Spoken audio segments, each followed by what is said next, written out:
ایران اور اسرائیل کے درمیان جارحیت اور کشیدگی کا جو سلسلہ اب تک قائم ہے اس سے ہم سب واقف ہیں، لیکن اس ویڈیو میں بنیادی طور پر لاسٹ فرائیڈے کو اسرائیل کے ایران پر کیے جانے والے حملے سے لے کر موجودہ صورتحال تک کو کور کیا جا رہا ہے۔ اس ویڈیو میں آپ جانیں گے کہ اسرائیل نے ایران پر یہ حملہ کیوں کیا، اس کا کیا مقصد تھا، ایران کی کن کن پلیسز کو ٹارگٹ بنایا گیا، اس حملے کے بعد سے اب تک کیا نتائج حاصل کیے جا چکے ہیں، U S president Donald Trump کا اس سارے سچویشن پر کیا کہنا ہے، اینڈ موسٹ امپورٹنٹلی اسلامی ممالک اس سارے سچویشن میں کیا کردار ادا کر رہی ہیں۔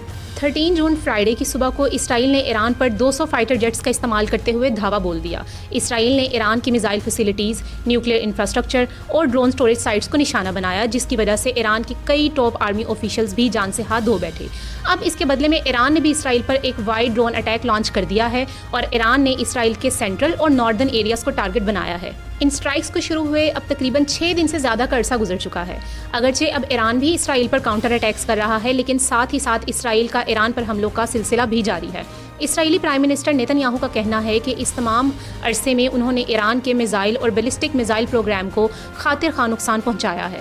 In the past 24 hours, we've taken out top military commanders, senior nuclear scientists, the Islamic regime's most significant enrichment facility, and a large portion of its ballistic missile arsenal. بات کرتے ہیں کہ اسرائیل کے اس حملے کا مقصد کیا تھا۔ تو اسرائیل کا کہنا یہ ہے کہ یہ ایک پریمپٹیو اسٹرائک تھی۔ پریمپٹیو اسٹرائک سے مراد یہ ہے کہ جب کسی اسٹیٹ کو دوسری اسٹیٹ سے جنگ کا خطرہ ہو یا حملے کا خطرہ ہو تو وہ پہلے ہی اس پہ حملہ کر دے۔ ورلڈ وار 2 کے بعد سے پریمپٹیو اسٹرائکس کا یہ سلسلہ ختم کر دیا جا چکا ہے، لیکن دنیا میں اسرائیل وہ واحد ملک ہے جو اب بھی پریمپٹیو اسٹرائکس کا استعمال کر رہا ہے۔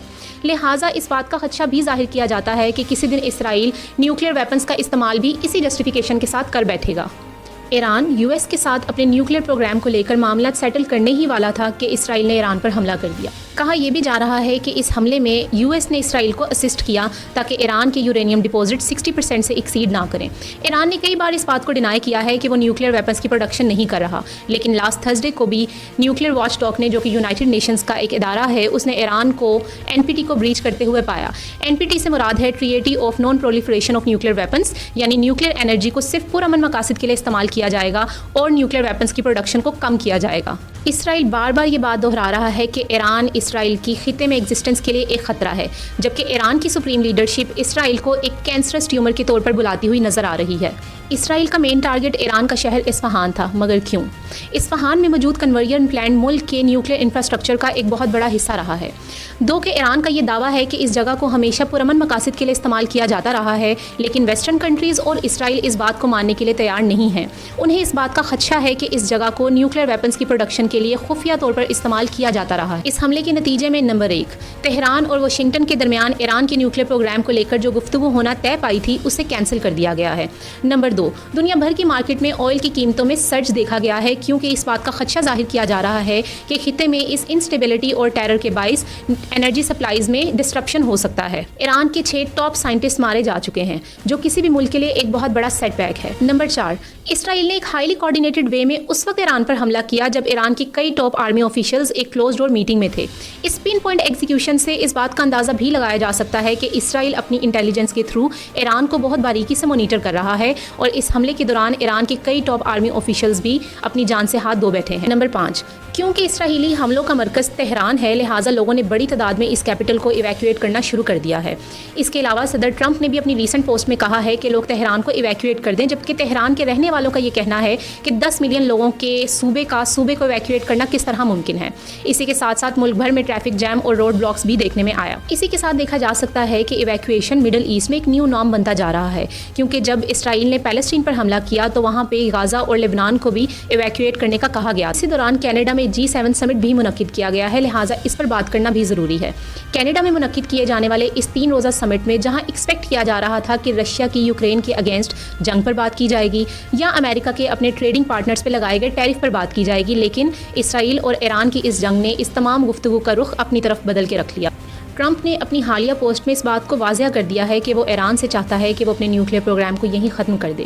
یاد رہے کہ اب تک اس جنگ میں اسرائیل میں تقریباً 24 اور ایران میں تقریباً 224 لوگ مارے جا چکے ہیں، اور اموات کا یہ سلسلہ کب رکے گا، کہاں رکے گا، اس بات کا کسی کو علم نہیں، لیکن بہت سے تجزیہ نگاروں کا کہنا ہے کہ یہ سلسلہ اسی وقت رکے گا جب ایران میں رجیم چینج ہو جائے گا۔ اس سچویشن میں مسلم کنٹریز کا کردار دیکھنا بھی نہایت اہم ہے. ہم دیکھتے ہیں کہ مسلم کنٹریز سوائے بیان بازی کے کوئی سولڈ میئرز لیتے نظر نہیں آ رہے.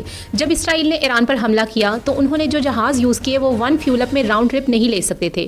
کہا یہ جا رہا ہے کہ اسرائیل اور ایران کے درمیان موجود مسلم ممالک کی سوئل کو ان جہازوں کی ری فیولنگ کے لیے استعمال کیا گیا تھا.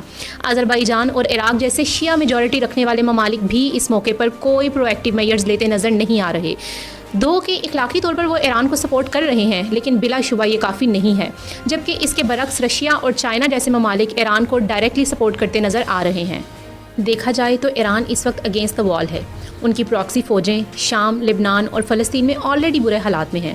ان کے لیے بیسٹ کیس سینیریو یہ نظر آ رہا ہے کہ وہ کسی طرح کی ڈیل کر کے اس سچویشن سے ایگزٹ اختیار کر لیں.